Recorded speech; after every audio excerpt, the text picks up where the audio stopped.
Welcome back to the Impact Driven Leader podcast. This is your host, Tyler Dickerhuff. Thank you for tuning in, whether you're a subscriber on YouTube. If you aren't, go to YouTube, hit that subscribe button, Impact Driven Leader. Or if you're listening on iTunes, Stitcher, Spotify, any of those, thankful that you're here. If you're a subscriber and it gets uploaded into your library every Friday, man, I am thankful for that. And if not, someone shared this with you, I encourage you to subscribe so you can hear great conversations with guests like today, David Dodson. David is a fund manager. He is a former candidate for U.S. Senate. He is a professor at Stanford. He is a founder. He's an all-around really intriguing guy who has amazing experiences. As I left the conversation, I was like, man, I wish I had more experiences like David. Why? Because he's learned a lot from it. And in his book, The Manager's Handbook, which released earlier this year, he shares 5 simple steps that skills as he discusses them that he found that leaders have.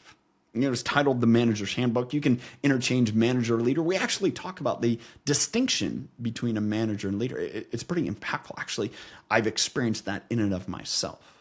So get ready to take a few notes. As you're listening in, this is the 1st of September. This is the feature book for the month of September. I hope you get a copy. I hope you listen in and set it aside. Have it so you can learn from it. There's a lot of great tactical information, but interlaced in all that are experiences and stories and so many nuggets to take away from. Before I get to any more of those, I'm going to thank you again for being a part of the community. It's you being a part of this audience that makes conversations with David worthwhile and meaningful. One, for me, because I get to develop a new friendship and learn from amazing people, but as well, hopefully share a snippet with you, the audience, the people that make this work worthwhile. I can get that all spit out. So I'm going to catch up with you at the end. We'll go through a few of the top points that I took from my conversation with David. Get ready. Enjoy this. David, thank you so much for joining me. Man, I'm excited for this conversation. I thoroughly enjoyed your book, The Manager's Handbook. Where I want to start off, and I want to start off, kind of here because it was transformational for me, and I learned in your book that it was transformational for you. And I'll set this up a little bit in that most leaders have no idea the things that they're doing that hold them back from leading at the peak of their ability. And one thing that you shared was a tool that transformed you was a 360 review. That for me was a catalyst that really started this movement. So I'd love for you to kind of express your view there, why leaders need to kind of almost at some point in their journey have that review to say, hey, how do I really show up to people? And really, what can I learn to be a better leader? Yeah, it actually, I want to go back even a step further. Sure. When I went to the MBA program at Stanford, they have this very famous class, which is still around, course it's nicknamed called Touchy-Feely, but the course is Interpersonal Dynamics. And you get, for me anyway, it was the first time I got real feedback from my peers about how I presented. And I was an extraordinarily insecure person. Okay. And I'm not, and I still have a lot of insecurities still to this day. And that was transformative for me though, Tyler, because when people in this honest forum gave me feedback on how I presented and how they thought of me compared to the other peers, I realized that my own self-perception was so far off. So that just kind of shattered the glass for me about the confidence I have in my own ability to assess how people were thinking. The only time that I did a 360 review, and I talk about it in my book, The Manager's Handbook, was it was through a kind of a Myers-Briggs testing thing. And I learned some really important tactical things that I was doing wrong that I didn't mean to be doing wrong. For example, my insecurity that I had was actually coming off like arrogance. Mm-hmm. Ironic, right? I mean, it's sort of like the opposite of what you would think. Yeah. So I was able to identify some things that I was doing that was giving exactly the wrong message and making adjustments. But what I failed to do, because I think I just didn't want to get the information, is I failed to make 360 reviews a regular part of my management arsenal, not just with myself, but with the people who reported to me. And so for several decades, I was denied all of this really, really valuable information about how I was coming off and how I was presenting, as well as how my management team was presenting.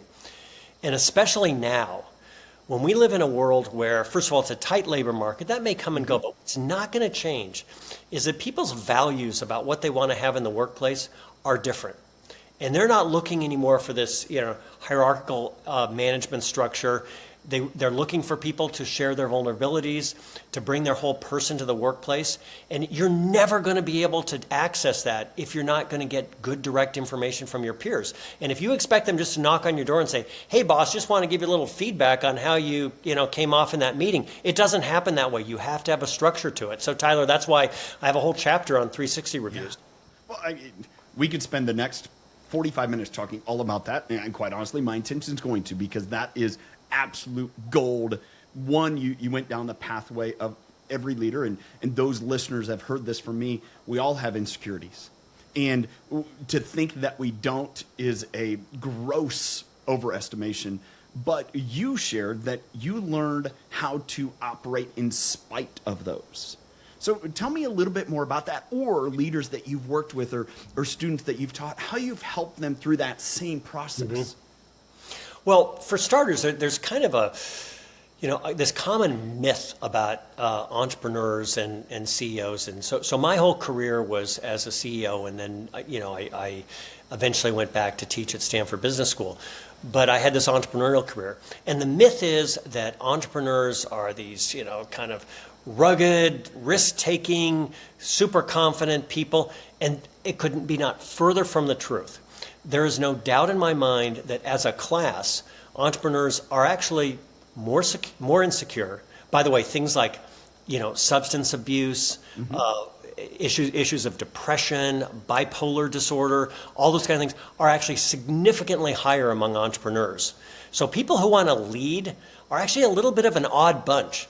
So the one message I would say is that if you don't feel like you fit some particular mold, and certainly that you don't fit the archetype of what you've been told a leader and entrepreneur is, guess what? You're right where you need to be, because that's how most of us are. Yeah. But what I came to really appreciate is that what defined people who were successful at leading and people who were successful at getting things done was not that they looked a certain way or came from a certain background.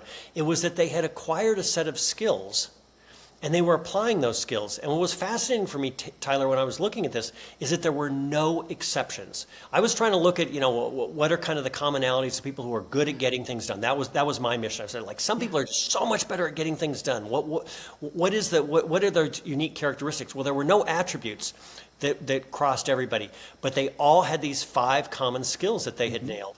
And you can nail those no matter what you look like, how tall you are, where you came from, where your insecurities are. These are just skills that you can acquire. Well, I think as you mentioned that, it's when we choose to enable or enact those skills in spite of our insecurities. Yeah.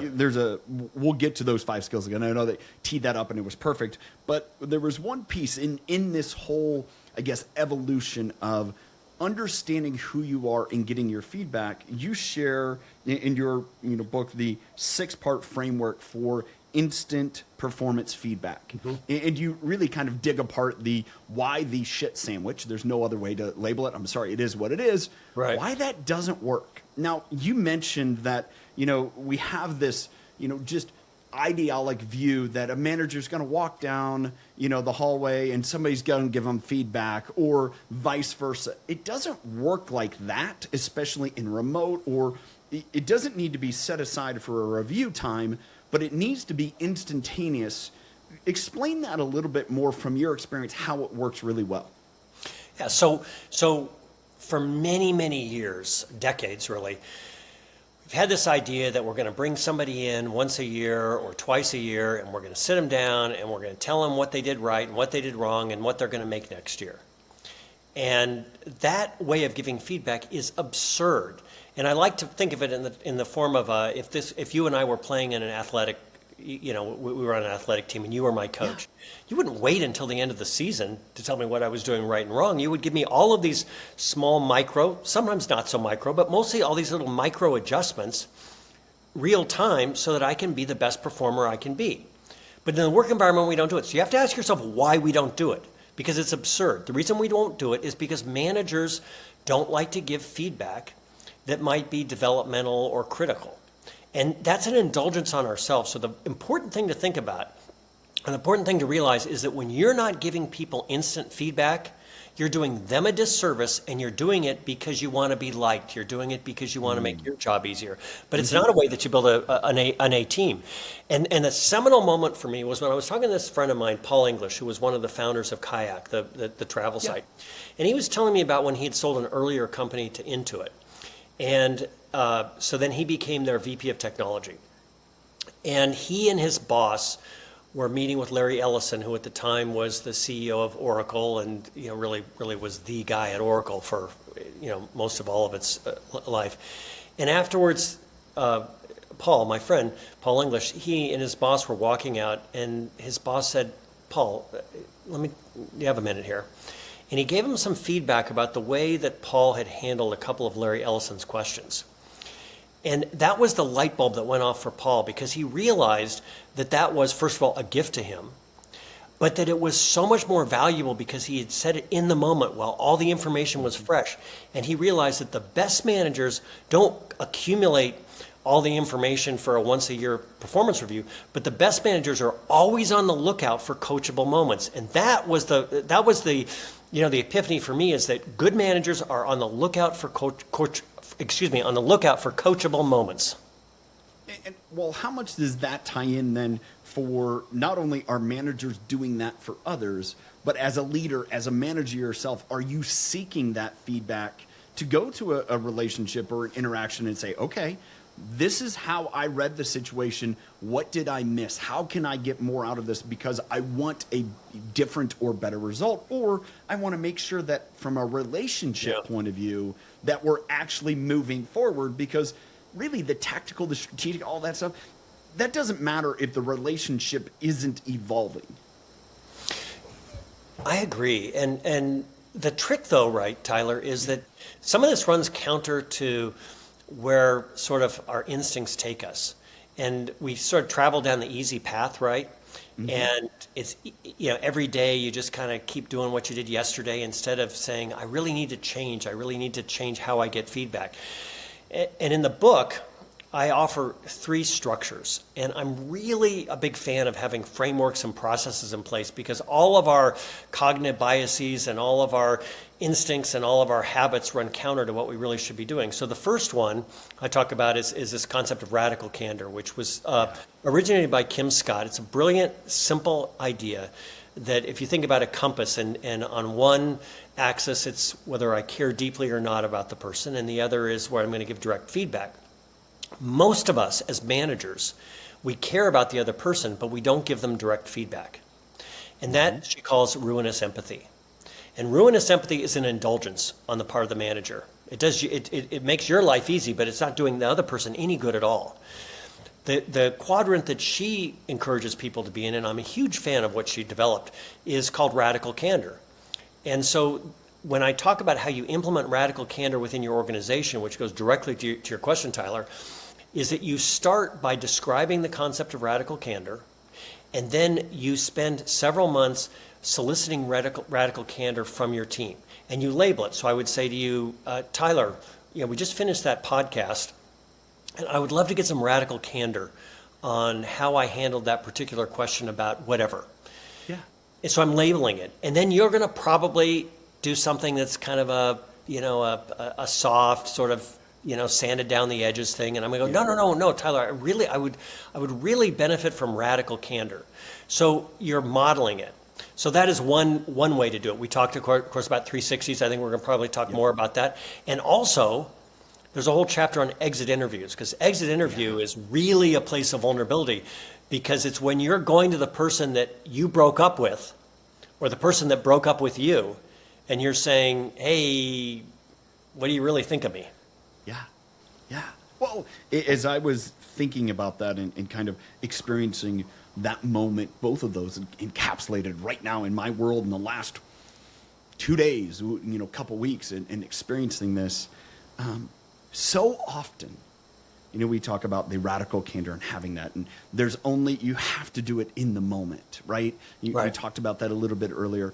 But then beyond that, it's also realizing it's not only for you, and it's not only for, in this case, you and I, it's for every other podcast guest. It's for every other podcast host, to use the example that you used. Because if we're not doing that, then we're not modeling to others either how to do the same process, or I'm not helping you get better for that next experience. Instead of you saying, it's like, oh, Tyler, I mean, goodness, you really missed that one. Help me out. I want to be better just as much as I elicit the listeners to say, hey, give me a review. Let me know how I can provide better information. Why? I think that's practicing radical candor, but there's really asking for that. So we take that to then that further step of saying, wait a second, how are we doing this in a way in the hardest moments that actually helps us get better? Because if someone decides to leave, there's been a culmination of things that have built up. It's the final straw that breaks the camel's back. And if we don't start unpacking all of those in the moment, we can't decide, I can fix that. Nope, can't fix that. Oh, I didn't realize that. And if so, we start having just a carnage about us. And yet we have that opportunity, but people don't take it. Really, do they? No, they don't, or they do it wrong. And I had said earlier, Tyler, that I was not I didn't practice 360 reviews. By the way, it's worth noting that the book I wrote is not how to manage like David Dodson did in my 5 companies. It's really how I wish I had managed, because I had a chance to manage businesses. I did some things right, did some things wrong, but then I had this wonderful opportunity to take a pause and step back and say, okay, now that I kind of really understand the language of management, why are these people different than me? Why are these people better than me? Why are these people? And I studied it. And so what I found is, for example, with the 360, is there's a right and wrong way to do it. Same thing with an exit interview. But too often what happens is a manager says, oh, we're going to do 360 reviews. So they Google 360 reviews. Maybe they download an app or something, and they send it out. And first of all, you can do incredible damage if you don't do it right. Sure. Because especially in this day and age where we've got social media and people are getting increasingly comfortable saying things that are really harsh if it's over the keyboard. Yeah. If you deliver that uncurated information back to people, it can be really hurtful. And in fact, I teach a course at Stanford, and one particular case is on a 360 review where the information that went the information went from the person's direct report to the CEO, uncurated and direct to that person. And yeah, they did have some issues that they had to work on, and the person quit. Even though the person was and they quit literally with tears, okay? So when I walk through how you do a 360 review so that you can mine the best information and you don't break down that fabric of open communication. Same thing with an exit interview. I'll talk to people and go, oh yeah, we do exit interviews. I always talk to the people that I managed or whatever that are leaving. Go, no, you're not the person to do the 360. Yeah. They're not going to tell you things, okay? Mm-hmm. You need to do it with a certain other person. I describe in my book, The Manager's Handbook, how you identify that person and what kinds of questions they should ask and what time of day they should do it in, so that you're trying to get the maximum amount of information. Yeah. Well, here's the element that I think, coming back to the very start, as I mentioned to you, is if we pursue being a more able leader, and that is being a leader in my experience and now through conversations with people like yourself and so many others, that if we stop and focus on the person first, man, and then we move from there, usually we get it right. And it's when we don't consider the person and it's either all about the numbers or all about, hey, where do I want to get to? And people are just the fodder in the cannon that allow you to make that advance. Yeah. You end up all by yourself. And you end up, and you recounted this in your experiences, where you have to at some point reckon and say, how did we end up here? And I think everything we've talked about so far, from the 360 to the feedback to the exit interviews, all of it is moving us down that pathway to be better. And yet here's where I want to kind of interject and come back. And this comes to some of the skills.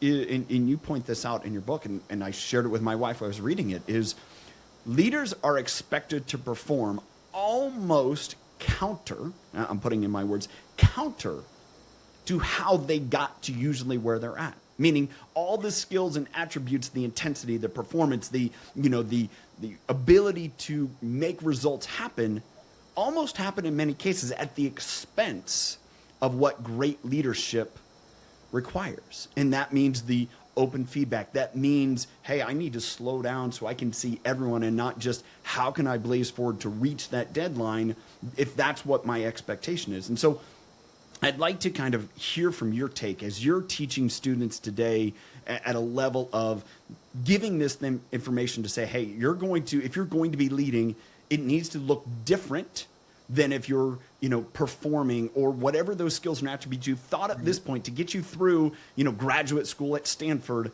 isn't going to translate when you're leading an organization based upon your experience. Yeah, it reminds me, when you're talking about that, Tyler, it reminds me of a moment early in my career. There's a guy named Kevin Landry. He's passed away, but he built up one of the largest private equity firms, TA Associates. And I was maybe 30 or so at the time, and I was just about to enter into my first CEO role. And before that, I'd been essentially an individual contributor.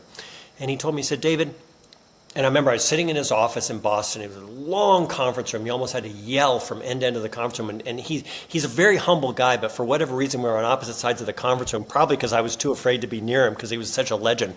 But he kind of barked down to me. He said, the hardest transition for people to make is not going from an individual contributor to being a manager. And I was really surprised. He said, it's when you manage managers.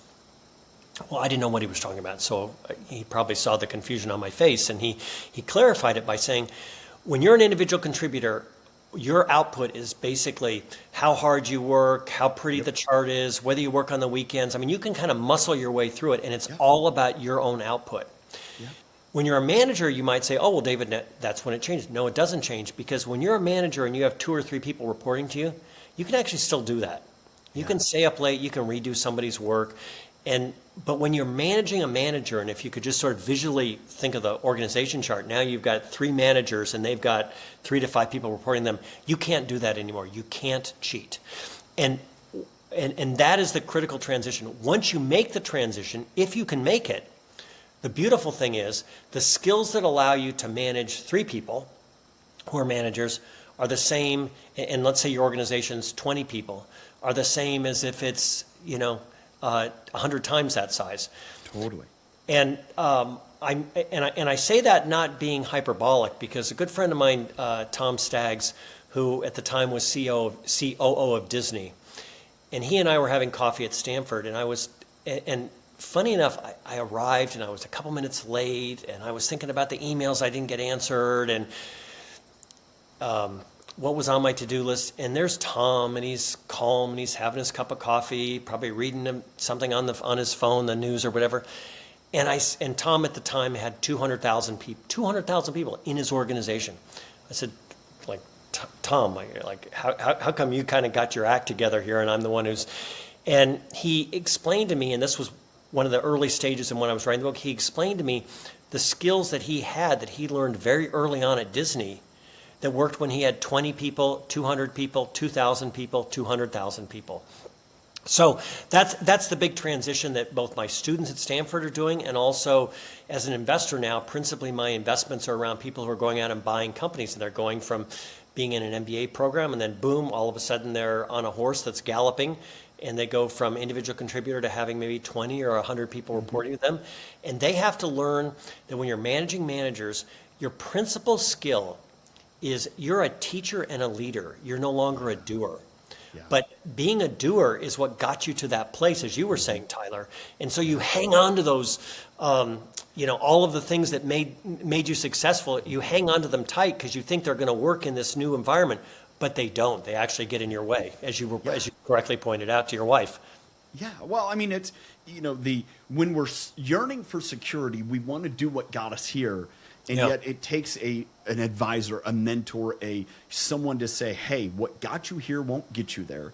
And, to me, it was so astute, and I've experienced that too. You can, through a couple people, you can still strong arm it. And then all of a sudden, when you get more, man, that's when the real stuff hits the fan, and you see the ability for an individual to evolve. It's no different. You mentioned sports earlier. You see the athlete who could outperform everyone in their early years, their 20s, and all of a sudden they start to change over time. They realize, oh, I'm no longer the one that put it all on my shoulders. I will physically do it. It is, I need to be the one that helps everyone else and just kind of masterfully do it.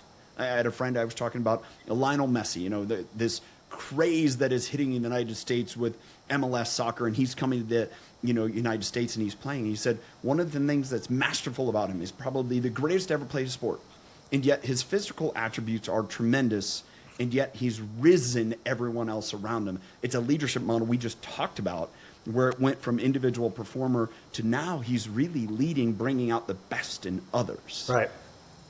There's a piece here that I kind of want to dip back into, in its element of, you mentioned the ability for us to make that evolution. It has to come from somewhere, sometimes outside of ourselves. You mentioned that you had an advisor that told you that. How imperative for leaders is it to not only have those relationships with mentors and or peers that help them see what they can't, but how pivotal was that for you to learn that experience, but also to learn one of the things that you commented in the book, that the greatest really resource that you needed to manage was your time and your thoughts. Yeah, you touched upon, obviously, consciously, you touched upon 2 of the 5 skills. One of them is a willingness to seek and take advice, which goes to this role of mentors. And I was quite surprised that all of these, strong leaders, Sam Walton, Steve Jobs, go down the list, they all were really voracious consumers of advice. And we think of them when we're reading about them in the news or listening to them on a radio interview. They sound like it's all inside of them, but in fact, like I said, they're consumers of advice. Yeah. But the trick is that you can say, well, I want to seek and take advice, but there are ways to do it that can be more or less effective. And one of the things I lay out in the book, for example, is how do you find a mentor? A mentor is not someone who has a fancy resume. They have certain characteristics that will help you in where you want to go. How do you find an executive coach? It's different than a mentor. Basically a step-by-step way of how to find an executive coach. And then how do you actually ask advice? And I set it up in a formulaic way. And, as you know, Tyler, from reading the book, I really wanted to be a paint-by-numbers approach to when, if I were to call you up, Tyler, and I would say, or I'm thinking, oh, man, Tyler would be the perfect guy to help me with this problem. But if I don't present the problem in the right way and manage the conversation in the right way, I could squander those 30 minutes of time with you. So I sort of lay that out. And then the second thing that you were talking about was being a good consumer of your own time, or using your time well. This, by the way, was one of the things that Tom Staggs had pointed out to me when I had that coffee that I was referring to earlier. And it's not about being kind of sitting up on top of Mount Olympus and having everybody kind of, manage your life in a way that you have the maximum amount of time. It's saying that pick some leader that you really admire. Let's say, I don't know why, but Bill Gates' name is coming to mind right now. Bill Gates has exactly the same number of hours in the day as you and I do. I mean, it's the one thing that no matter how much money you have, I mean, you can buy some resources to, manage your lawn and so forth, but basically you have the same number of hours as everybody else. And so you have to manage that so critically. And there was a study that Michael Porter, a friend of mine, a professor at Stanford, had introduced me to. He and one of his colleagues had watched 27 high-performing CEOs and how they managed their day in, if you can imagine this, Tyler, 15-minute increments. 7 days a week. They collected 60,000 pieces of data. And the one thing that was universal among these 27 high-performing CEOs is they were extraordinarily good at how they managed their time. Now, okay, that's fine. Everybody knows that. But no one wants to go radically change how they do things. They don't want to download apps. They don't want to go to a weekend seminar.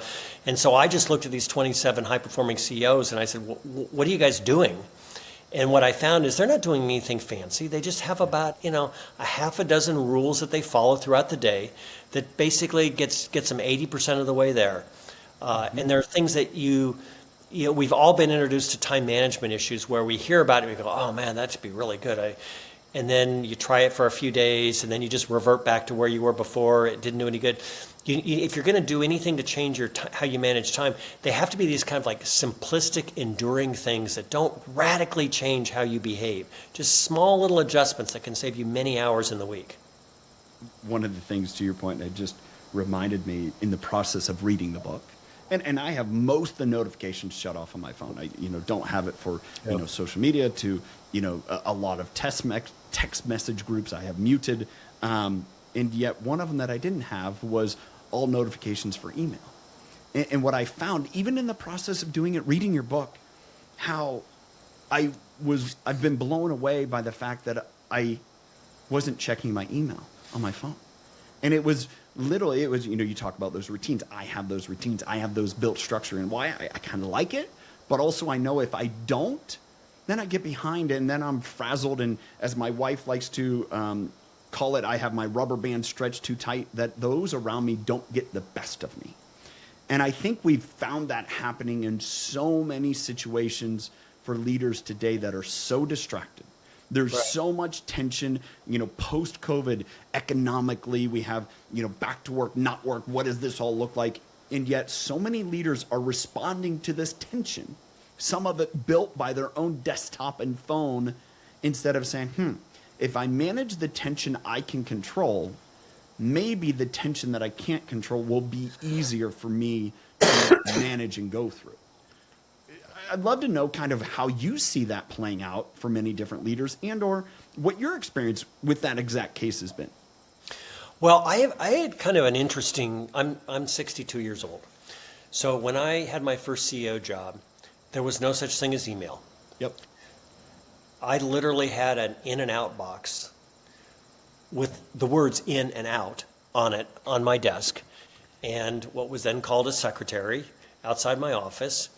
And her name was Tina, and she would open up my mail and put it in the inbox, and when I had something going on, it would go in the outbox. And it turns out that I could check my notes, but I think I'm almost positive I have these numbers right, that at that time, a typical manager would have 1,000 pieces of communication per year. And now the number is this one, I do know. Now the number is 20,000 pieces of communication a year. So I saw the difference between that way of managing and now how or that way of getting through our day, and now we have it today. The idea, of course, was that all these things were supposed to make us more productive. We have email and we have Slack channels and we have cell phones where we can talk to people anywhere. Well, what it really did is it just made it a lot easier for people to waste our time, and we know that. Okay, there's no going back. You cannot put the genie in the bottle in terms of saying we're not going to have email. But what you can do is try to take advantage of tools that are out there to avoid those distractions. One of the things I talk about in the book that I'm just fascinated with is this idea of task shifting. So first of all, there is no such thing as multitasking the way we commonly think about it. Multitasking, you cannot do two cognitive tasks at the same time.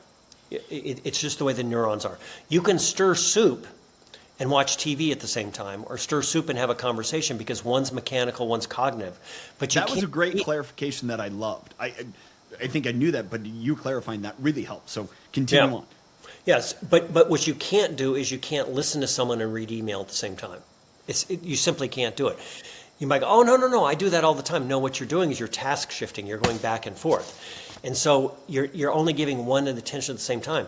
That's an extraordinarily inefficient way to collect data. But here's the other thing. It's exhausting. And you don't realize that what you're doing is you're working, it's like running uphill when you go back and forth. And so that task shifting can take place if you're on a Zoom call and you're glancing at your email back and forth, but can also be I'm working on a report and then an email notification comes in. So I go answer that email and then I come back again. There's a thing called the residual effect, which is when I go to the email, I'm still thinking about the report I was writing. And then I go back to the report and I'm still thinking about that email, especially if maybe there was something, I'm not happy with what that customer said or something. And then I got a text, I got to go see the text message. And so it's inefficient because you're task shifting and it's exhausting. And when people talk about Zoom fatigue is not because I'm feeling no fatigue, Tyler, talking to you today. I feel like we're having just a plain old conversation because you're the only person on the screen. I've got no other distractions. It's as if we're in a coffee shop having a conversation. Yep. But if we were doing this with 7 other people and I was trying to do a bunch of other things, I would be exhausted at this point. So the book goes through some very simple things that you can do, turning things on and off, changing how you behave with your email and so forth, to lower the cognitive load so that you can be creative, so that you can ideate, so that you can be present with the other person, so you're not exhausted and worn out at the end of the day, only having sort of half attended to everything that you're working on. And I do it in a way that is not radical, because there's only so much we can change in this digital world that's realistic. But there are a few simple things that you can do to kind of get to the 80% like I talked about before. And by the way, it has transformed my day. I get the end of the day, I'm calm, I'm relaxed, I worked on the important things, and that was not the case for the 10 years prior to that. Yeah. Well, I mean, and that's it. My family and I, we've been in a couple weeks of travel here, different events. My wife and I spent a few days, and yesterday I had to cancel a podcast recording. Why? Because I wasn't prepared. It was a little bit of frantic. Why? Because I lost pace of my routine and my schedule through that. And it's again, kind of reaffirming to me the necessity of that, where it's like, I need to do a better job in those cases of preparing when I can. And also setting the expectations for myself of what's possible on the back end. And I think that's an element that when we're talking about this distraction and evolution of a leader today, to you the evolution of yourself from a CEO to where you're at now in your position, there was a lot different information. And so continually being on the lookout for that, man, that's going to help you be a better leader. There's a piece in your book that I took and I straight copied it, and I want to read it off here for the listeners so they can hear it, they can read in the book too. But you mentioned this: a company's performance is instead the result of a skilled and motivated team working in harmony. People are complex. They are influenced more by how they are regarded, whether they find the work interesting, their attitude toward their company and their boss, and their being on a willing team. Employees want to know what is expected of them, clarity on how it will be measured, and recognition when a job is well done. I don't think any of that happens when the leader is stressed, when the leader is exasperated, when the leader isn't looking out and saying, hey, when we're trying to meet quarterly numbers and we're frantic about those numbers, we're not stopping and saying, hey, all of our processes will yield that. Are we making sure that everyone is comfortable with our work relationship in regards to in office, out of office? Are we having interpersonal dynamic issues that we need to address and have that instant feedback and have those conversations? If all of that is working, then our process will yield our results. And yet, so often we want to adjust the process and not come back to some of those mental, emotional, like you talked about. If I'm a frazzled leader, if I'm a frazzled performer, because of how I'm going about the day or the expectations on me, no one's going to perform at their best. It's just not possible. That description reminded me of 2 people that were important in my life, and I think they had to kind of come together. The first one was when I worked at McKinsey & Company, the consulting company, for a couple of years before I went back to business school. And a guy who was kind of one of the fathers, the second father of McKinsey. The first one was a guy named Marvin Bower. The second one was Lee Walton. And he had opened the first overseas office, and he managed the whole firm. And this is in late 1980s. And he was retiring in Texas, and so they let him open up a Texas office. That's where I was. I was in the energy practice in Texas. And I had a few times when, there's only about 10 people in the office. It was a small office at the time. And I had a few times when I got to be in his office. And I remember being almost sort of confused because whenever I was with him in the office, I felt like I was the most important person in his world. He was focused on me. There was no distractions. Basically, I was the one who said, okay, I'll leave now. He never sort of asked me to leave. He was so present. I thought it was peculiar. I didn't really understand it. Now, fast forward a couple years later, and you had mentioned an important mentor in my life, Irv Grousbeck. So Irv Grousbeck built one of the largest media companies. He was located in Boston at the time, and then went to work at Stanford, first Harvard, then Stanford, as a professor. And he ended up actually co-founding the Center for Entrepreneurial Studies at Stanford. So he's a legend at Stanford. And he became a mentor, and he was actually my first boss after I graduated from Stanford. And I had the same... it was the same situation when I was ever with Irv. He wasn't looking at his computer. I could tell he wasn't looking at his watch or his phone or anything like that. He was focused on me. And what I realized was that Lee and Irv were demonstrating really good management. That there wasn't any benefit. If I'm going to be with you, Tyler, for 20 minutes, let's say, and you're my boss, you're not going to make it 17 minutes by glancing at your watch. You're not going to change the 20 minutes by being impatient or anything like it. It's 20 minutes. So if you're going to be with me for 20 minutes and I work for you and I'm an important member of your team, give me everything you have for those 20 minutes. And that's what Lee was doing, but I didn't really recognize what was happening. And what Irv was doing, and I had a lot more interaction with Irv, and I realized that's what he was doing, which was he was saying, that's a skill of good managers. But as you were saying, you can't do that if the text thing is going off and your email notifications are going and there's a breaking news alert that something happened with the royal family yesterday and the phone's ringing. You can't do that when you've got all these distractions. You've got to be able to turn them off if you want to manage well. I think my word for the year is be. And it's taken me evolution over time, and share the word with a good friend, Jeff Henderson. And we've talked a little bit about it. It's like trying to exactly understand what it is at all times. And I think it's really just that. It's be present. It is whatever you're doing, make the most of it. I think that is an attribute, a skill even, that can be learned. It's an attribute for many because they have that natural charisma, that desire to be around people. It's a skill that can be developed when you understand as a leader that is your greatest opportunity to make an impact. Is when you choose to share what you just said about Lee and Irv, and when they chose to say, hey, I'm gonna be, man, I believe, full stop, that brings out the best in people. Not the critical, not the, we even talked about feedback earlier. That's an important part of it. But if you be, I think the conversation gets to that. Instead of I have to be so directive and give all this feedback, that's getting your results, just be there. And if you have that open forum in that willingness to just accept the relationship, man, that's where great leadership evolves from. That's fascinating, Tyler. I almost wish we'd had this conversation before I wrote the book. I'm feeling like, wow, that would have been a whole new chapter in the book. But I love the way you put that. I mean, it's come from all these experiences that you've shared that we've, kind of coordinated together in our even different experiences, which has led me to that. And I think that's where, in this book, and you talk about it, it's a manual for leaders. Why? Because you don't know until you've gone through it. And only when you go through it can you look back and say, that's why it happened. And I think that's the resource that you provide and give great directive, whether it's compensation, whether it's expert reviews, whether it interviews, whether it's hiring, whether it's all those different skills that you talk about.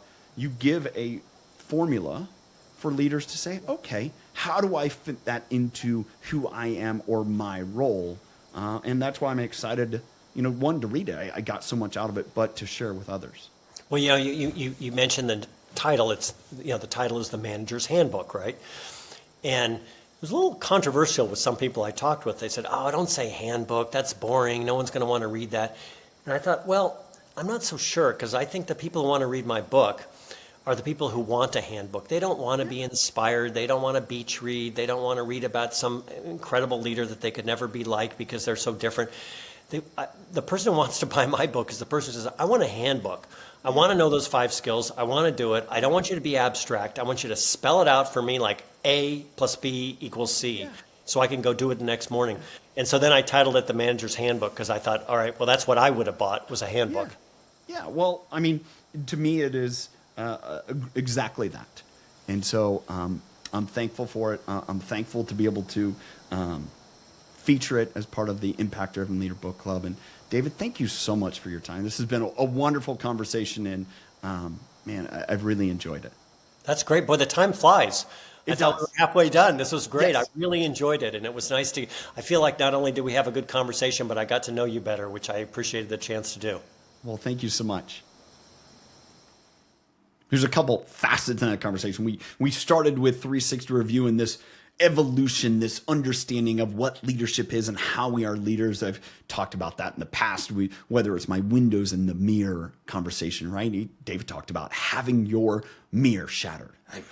You've experienced that. I've experienced that. And I so appreciate David talking about insecurities. If you're listening in and you're thinking, man, I don't know if I can do this. As he said, you're not alone. The key there is following these 5 steps, following these skills. I'm going to read them off to you. We did not get them. We alluded to all of them in our conversation, but commitment to building a team. Number 2 is a fanatical custodian of time. Number 3, willingness to seek and take advice. Number 4, setting and adhering to priorities. What's important? And last one, an obsession with quality. We didn't discuss that one, but I think that goes hand in hand with the last point that we made. If we're obsessive about the quality, then we're obsessive about the people making the product, service, and whatever. To me, that is what I've learned is the be all and end all. Tactically, strategically, there's a process for any of it. But if we're not spending the time to put our arms around people and walk with them, my definition of empathy, David talked about ruinous empathy. I think that fits right on the spectrum. That's the extent, the outsides of the empathy spectrum. Having radical candor, that's somewhere in the middle. See, those are all attributes that are never taught about leadership. And yet people have them, but you can learn them. They're skills that you can develop. The last thing I want to hit on, I think this is so imperative as we wrap up. David shared, and this is where I think you can evolve from a manager to a leader. He talked about an individual performer. They can squeeze them, force themselves through. To me, intensity was that driver. As a manager, you can get away with that for a little bit, but you can't as a leader. And that's where the flip needs to switch. And if you do that, if you adhere to some of these skills, you'll happen where, he talked about the executive at Disney who was cool as a cucumber. Why? He realized what his role was, what was important for him, what our priorities were. He set a routine in his day. I hope you got tremendous value from this conversation with David. I enjoyed thoroughly spending time with him. At the same point, I invite you to be a part of the Impact Driven Leader Book Club here in September. Read this book with us, The Manager's Handbook. You can join us on either Facebook or Mighty Networks.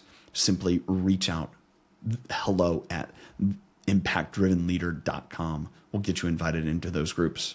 Till next time, have a good one. Thanks for being here.